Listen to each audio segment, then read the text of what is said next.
정부가 전세담보대출 조이기에 나섰습니다. 9일 국토교통부 등에 따르면 국토부는 올해 하반기부터 차주의 소득, 기존 대출 규모 등 상환 능력을 반영해서 주택도시보증공사의 전세대출 보증 한도를 다시 재산정키로 했는데요. 앞으로 전세대출 어떻게 바뀌고 되고 부동산 시장엔 어떤 영향을 미치게 될지 자세하게 논의해 보도록 하겠습니다. 이인철 참좋은경제연구소 소장 함께합니다. 안녕하십니까? 자, 소장님, 오늘 전세담보대출 이야기를 해야 되는데 그 전에 요즘에는 매 시각 긴장하고 있어야 됩니다. 트럼프 대통령의 입 또 폭탄을 던졌는데 아마 오늘 밤이 될 것 같아요. 10일 전 세계 철강, 알루미늄에 25% 관세를 부과한다.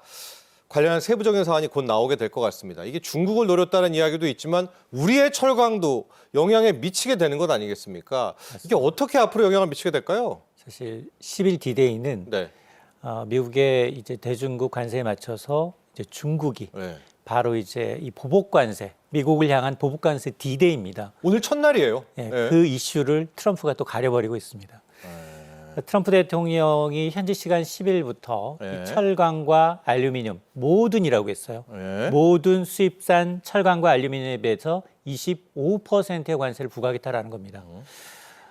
물론 이 미국의 제조 부활과 이제 무역 불균형 해소를 위한 조치이고 이른바 이제 무역 확장법 232조를 들어서 국가 안보를 이유로 해서 특정 수입품의 수입을 규제하고 있는데 앞서 트럼프 일기 행정부에서도 똑같은 조치가 나왔습니다.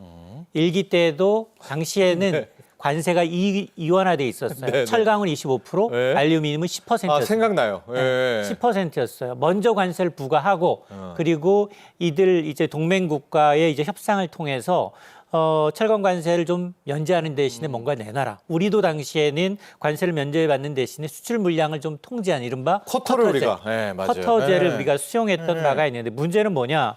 이렇게 철강 알루미늄에 대해서 우리가 이제 미국산 수출 사안에 대해서 이제 관세를 부과하게 되면 우리나라의 지난해 전체 철강 수입 가운데 거의 13%가 미국행이에요. 알루미늄은 20%가 넘습니다. 자, 이러다 보니까 당장 대미 철강 수출이 위치게 되게 되면 국내 철강 업체들, 포스코, 현대제철과 같은 기업들은 수익성이 악화되고요. 글로벌 경쟁력이 좀 둔화될 수밖에 없는데 이게 사실은 세계 경기가 좋아서 철강이 화랑이면 좀 활로가 있겠지만 지금 경기가 워낙 좋지 않다 보니까 이걸 좀 대체 시장 확보도 쉽지 않아서 수출 감소와 가격 하락이 이어질 수밖에 없는 상황이기 때문에 구체적으로 정말 이 보편적 관세에서 이제 상호 관세로 10일 내지 11일, 10일 내지 12일에 이제 구체적으로 발표가 나올 때 이때 과연 한국이 포함이 되고 한국산이 포함이 되고 관세율은 그대로 유지가 될지 그리고 FTA 때 적용을 받을 수 있을지 여부를 좀 지켜봐야 되겠습니다. 그럼 두 가지입니다. 상호 관세는 이제 11일, 12일부터 즉시 발효입니다. 즉 미국보다 조금이라도 관세가 높으면은 그만큼 때리는 건데 매기는 건데 우리는 일단 한미 FTA 때처럼 이게 되지가 않잖아요. 맞습니다. 근데 우리도 어떻게 될지는 모르는 상황에서 오늘 밤 미국 시간으로 10일 나오게 될 거는 철강과 알루미늄에 대해서 25% 관세. 우리를 포함시킬지 아니면 중국이 될지 이건 또 트럼프 대통령 마음입니다. 이것도 나오는 대로 저희가 세부한 구체적으로 파악을 해서 이번에 나오는 25% 철강 알루미늄 그리고 이제 상호 관세에 대한 이야기까지도 함께 분석해 보도록 하겠습니다.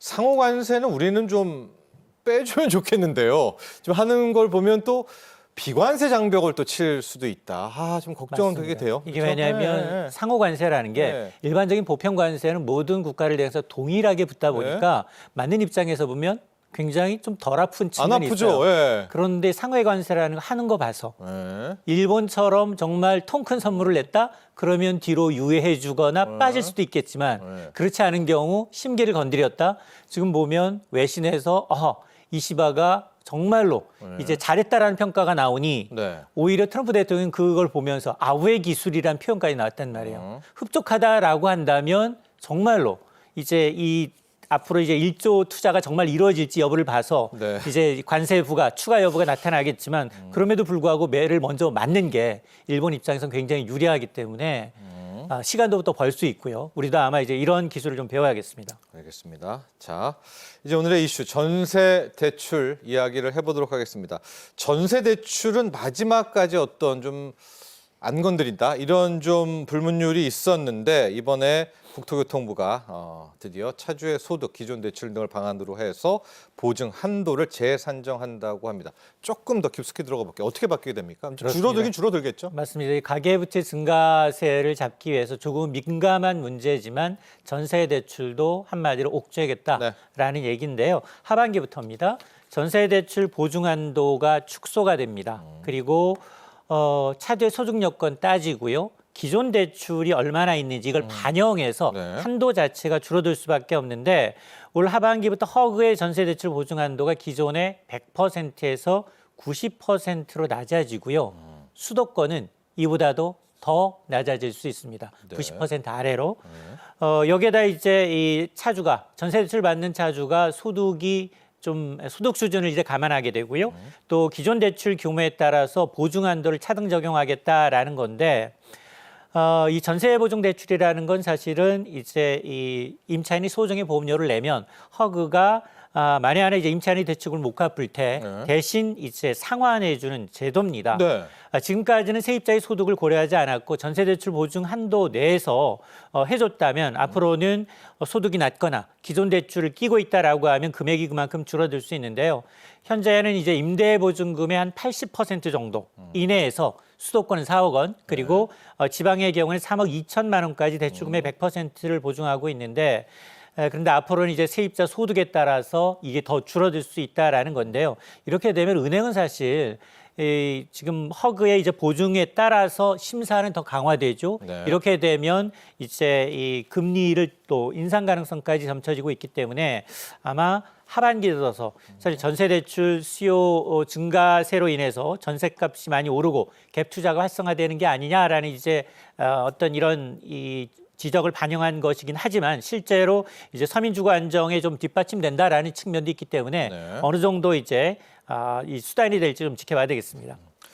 은행이 우리가 전세 대출 받으러 갈 때는 뭐 그닥 우리를 제약하지 않죠. 왜냐하면 은행 입장에서 이게 질권이기 때문에 좀 손쉬운 대출이었단 말입니다. 그래서 뭐 은행도 좋고 세입자도 좋고 집주인도 좋고 이랬었는데 자, 어느덧 전세 대출의 규모가 200조에 달하게 됐습니다.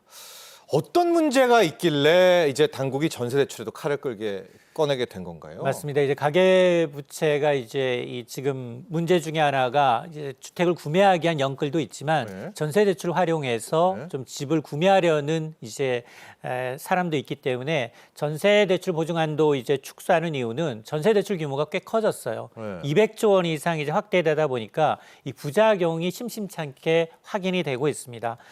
당초 전세 대출이라는 건 서민 주거 안정 차원에서 이제 도입된 제도지만 맞아요. 근데 이제 이 상환 능력 심사 없이 대출이 쉽게 이루어지다 보니 이거 대출 받고 전용하고 있다는 겁니다. 전세값 상승뿐 아니라 이제 집값까지 올리고 있다라는 지적이 많아 왔는데요. 실제로 이 허그의 이 보증 부담은 이제 심각한 수준으로 늘어나고 있는데요. 지난해만 이 보증 규모가 32조 원을 넘어섰습니다. 5년 전과 비교하게 되면 거의 2배 가까이 늘어났고 또 지난해 이제 빌라 전사 사기 사건 영향으로 인해서 사고도 많이 났어요. 지난해 전세 보증금 반환 사고액이 4조 5천억 원입니다. 네. 자, 그러다 보니까 역대 최대치를 갈아치고 있는데 전세 제도라는 게 이제 1970년대 이후 초기에 어떤 비용 부담이 좀 낮다라는 장점이 물론 있습니다. 네. 그럼에도 불구하고 높은 보증금 상승으로 인해서 사회적인 불만 그리고 이제 갈등을 유발하고 있는데 이 문제를 해결하기 위해서 일단 정부가 이제 두 개의 카드를 꺼내 들었는데요. 보증한도 축소하고 그리고 이 대출 차주의 소득과 기존 대출을 고려하겠다라는 건데 따라서 이게 지금 아직 시행을 하지는 않았습니다만 이렇게 이제 대출 한도 축소로 인해서 저소득층의 부담이 얼마나 또 늘어나는지 그리고 주거 불안 문제에 대한 우려가 있기 때문에 이걸 좀 살펴볼 필요는 있어 보입니다. 네. 이렇게 보증보험 회사들의 보증 규모가 축소되면 당연히 은행도 이걸 해줄 리가 없죠. 또 그만큼 축소를 할 수 있기 때문에 전세 대출의 규모가 축소된다. 이렇게 우리가 쉽게 이야기를 하고 있는 건데요. 심사도 굉장히 깐깐해질 것 같고 특히 다세대 연립 빌라 이제 원래 여기가 이제 문제가 좀 촉발된 거잖아요. 여기에 맞습니다. 집주인들이 떼먹고 가니까 뭐 세입자들은 보증보험에서 받고 그럼 보증보험만 계속해서 이제 부채가 쌓이는 이런 문제일 텐데 더 힘들어지겠습니다. 은행들이 더 깐깐하게 심사할 텐데요. 맞습니다. 이제 정부가 전세 대출 보증 한도를 이제 축소하게 되면 실질적으로 은행들은 이제 대출 심사를 자발적으로 더 강화할 수밖에 없는 상황입니다. 예. 기존에는 보증 기관이 보증서를 기반으로 해서 대출이 이뤄졌다면 맞습니다.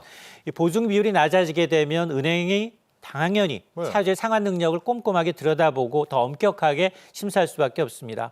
이렇게 되면 사실 다른 대출이 있거나 마이너스 통장 대출을 끼고 있거나 이러면 대출 가능 금액 자체가 좀 줄어들 수밖에 없고요. 네. 이렇게 대출 조건이 까다로워지게 되면 오히려 금리는 더 높아집니다.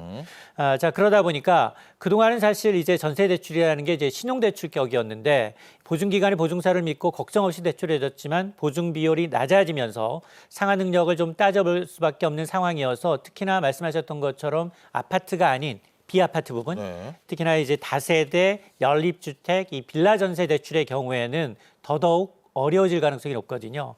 그래서 이런 우려에 대해서 이제 국토부는 세입자가 전세 계약을 맺는데 문제가 없도록 좀 제도를 재설계하고 충분하게 유예 기간을 좀 두겠다라고 밝히고는 있는데 실질적으로 좀 세입자들이 좀 안심하고 거주할 수 있는 이 방안이 나올지를 좀 지켜봐야겠습니다. 소장님, 우리나라의 거주 문화의 독특한 게 전세 제도 아니겠습니까? 근데 이대로 간다면 우리도 외국처럼 월세 보편화 시대가 오나요? 어떻게 보십니까? 아마 뭐 일부 언론에서 이제 수천만 원, 월세 수천만 원짜리 이제 이 월세가 예. 이제 지금 얘기는 나오고 나오는데 있습니다. 근데 뭐 그들만의 리그죠, 그건 또. 맞습니다. 예. 이제 서울 아파트 시장에서 보니까 월세가 전세보다 더 많이 거래되는 이른바 월세 역전 현상이 구별로 나타나고 있습니다. 구별로는. 예. 네. 그러니까 특히 마포구, 구로구, 은평구에서는 월세 비중이 60%. 그러니까 전세 비중을 이미 초월한 겁니다. KB부동산에 따르면 서울 아파트 월세 지수가 2015년 이후 10년 만에 최고치입니다. 예. 이게 그동안 이제 대출 규제했죠. 또 이자 부담 굉장히 늘어나고 있습니다. 여기다 이제 빌라 전세 사기 여파로 맞아요. 세입자들 네. 입장에서도 목돈 마련하기도 좀 어렵고 자 그러다 보니 차라리 월세를 사는 게 더 낫겠다라는 이제 믿음이 강해지고 있고 집주인 입장에서 사실은 전세가 들어오면 그 돈을 활용해야 되거든요. 네. 그러다 보니까 오히려 월세를 더 선호하는 그런 현상이 또 이어지고 있습니다. 네. 금융당국이 어쨌든 이번에 이제 이렇게 전세 대출 보증 한도를 줄이고 이렇게 되면 월세 수요는 더 늘어날 수밖에 없는 상황이고 그렇겠죠. 월세 가격도 지속적으로 오를 수밖에 없는데요. 아마 이렇게 전세에서 월세의 전환이 가속화되게 되면 주택 임대차 시장이 우리가 그동안 늙고 왔던 한국에만 있는 전세는 좀 유명무실화되고 이른바 월세가 한국 주거의 어떤 뉴노멀 새로운 이제 표준이 되지 않겠느냐라는 전망이 나오고 있는데요. 역으로 이렇게 월세 비중이 높아지고 월세 이제 이율이 높아지게 되면 서민들의 주거비 부담이 늘어나서 이제 소비 사실 내수 경제는 상당히 좀 부담 요인입니다. 월세 시대 오면 이제 부동산 시장의 펀드죠. 상업펀드도 대거 들어오겠습니다. 이게 전세 때문에 못 들어왔는데 따박따박 월세 수익이 잡히면은 임대주택에도 또 사모펀드 바람 불겠어요. 맞습니다. 실제로 사실 월세 전환율을 따져보면 네. 5, 6%가 많거든요. 자 그러다 보니까 은행이 이자 받으시는 분보다 두세 배 이상 높다면 네. 이 시장은 활성화될 수밖에 없습니다. 그렇죠. 전세 기피 현상이 심화되다 보니까 앞서 제가 이제 고액 월세 시장도 거래가 늘어나고 있다라고 말씀을 드렸는데 지난해 이제 서울 아파트 월세 계약 가운데 100만 원 이상, 월 100만 원 이상 내는 비율이 10가구 가운데 4가구입니다. 38.9%고 이게 또 500만 원 이상 내는 고액 월세 계약도 4년 만에 1%포인트 이상 늘어나고 있습니다. 특히나 이제 고가 지역에 밀집돼 있는 강남, 마포, 용산 주요 지역의 경우에는 연예인들, 외국인 임원들 이런 분들이 이제 1,000만 원 이상의 월세 계약을 체결하는 사례도 늘고 있는데요. 네. 자 이러다 보니 지금 전세에서 월세의 전환이 가속화되면서 외국계 자본이 호시탐탐 우리나라의 임대주택 시장으로 이제 그러겠죠. 이제 유입이 네. 활발해지고 있는데요. 네. 미국, 영국, 캐나다와 같은 투자사들이 서울과 수도권에서의 오래된 오피스텔 그리고 미분양 주택 등을 매입해서 이걸 리모델링해서 이 월세로 공급하는 방식이 늘어나고 있는데요. 정부도 이에 대한 대책을 세우고는 있습니다. 이런 변화를 반영해서 20년 이상 장기 기업형 임대주택 공급을 확대하겠다라고 밝히고 있고 2035년까지 10만 호 이상의 기업형 임대주택을 공급하겠다라는 로드맵은 나와 있는데 문제는 지금 땅값도 너무 비싸고요. 네. 공사비가 너무 많이 올라서 누가 손들고 건설사들이 여기 지금 진입해 줘야 되는데 국내 건설사 개발사들은 적극적으로 좀 참여하지 않는 분위기여서 네. 이 시장이 자칫 국내 건설사가 아닌 외국계 개발사로 넘어가는 게 아니냐라는 우려도 있습니다. 매매 시장 영향 가보도록 할게요. 지금 안 그래도 내수가 좀 힘들면서 매매 시장이 완전 거래가 얼어붙었는데 전세 대출을 이렇게 잡으면 고액 전세도 좀 힘들어지면서 매매가도 같이 끌어내릴 수가 있다. 이런 의견이 조금씩 나오는 것 같습니다. 영향을 좀 미치게 될까요? 전세 대출을 좀 조이면 매매 시장도? 맞습니다. 사실은 이제 서울 아파트 매매 시장이 연초부터 좀 얼어붙고 있죠. 네. 뭐 여러 가지 이유가 있겠습니다만 특히나 이제 거래 절벽이 심각한 수준입니다. 네. 지난달 서울 아파트 매매 거래량은 2,000건 아래로 떨어졌습니다. 1,700여 건에 불과한데요. 지난해 7월 거의 10,000건에 육박했거든요. 그런데 이 지난해 7월 최고치에 비해서 한 80% 정도 이럴 수가 있나요? 거래가 네. 줄어든 겁니다. 네. 이게 거래가 줄면 부동산 거래가 줄면 이게 기타 이제 부대 연관된 사업이 워낙 많아요. 이사업체부터 부동산 중개소, 이 주택 청소업체, 리모델링 업체부터 시작을 해서 이 산업이 다 죽고 있다는 네. 겁니다. 그래서 매물은 적체되고 있는데 매수세가 워낙 약해서 거래가 이제 부진한 상황인데요. 대출 규제 강화되고 있고 또 이제 하느니 금리나 속도 조절 가능성이 좀 점쳐지고 있죠. 여기다가 이제 탄핵 정국으로 인해서 오히려 그냥 전세 눌러 살자라는 이제 분위기가 형성되고 있는데 특히나 올 7월부터는 대출이 더 이제 대출 제도가 더 엄격합니다. DSR. 스트레스, 네. DSR 3단계가 이제 적용이 되다 보니까 대출 문턱이 더 높아지게 되고 금리 인하가 예상보다 더 더뎌질 경우 주택 매수 심리는 더 악화될 수밖에 없습니다. 네. 그래서 사실 올해 하반기 주택 시장은 예상보다 회복세가 더 느릴 가능성이 더 높아 보이고 당초에는 올 초만 하더라도 전문가들 그래도 상저하고 상반기에는 좀 둔화되겠지만 하반기 탄핵 정국이 좀 풀리고 금리가 내려가게 되면 하반기에는 서울과 수도권을 중심으로 좀 오르지 않겠느냐라는 관측도 있었지만 있었는데 그런데 그런 전망이 좀 물색할 정도로 지금 앞이 잘 안 보인다.